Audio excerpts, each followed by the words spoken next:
Kadir gecesine kavuşmuş şu ömrümüzü haram ve günah gecelerine döndürme ya Rabbi.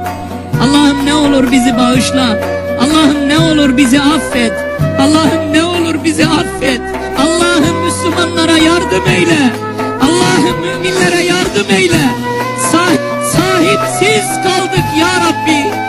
Kimimiz nefsimizin kölesi, kimimiz öfkemizin kölesi, kimimiz hırsımızın kölesi, kimimiz paramızın kölesi, kimimiz dünyanın kölesi.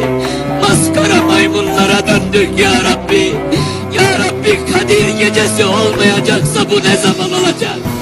Kadir gecesi düzelmeyecekse bizim hayatımız başka hangi gün düzelir? Bu gece bizi düzelt ya Rabbi.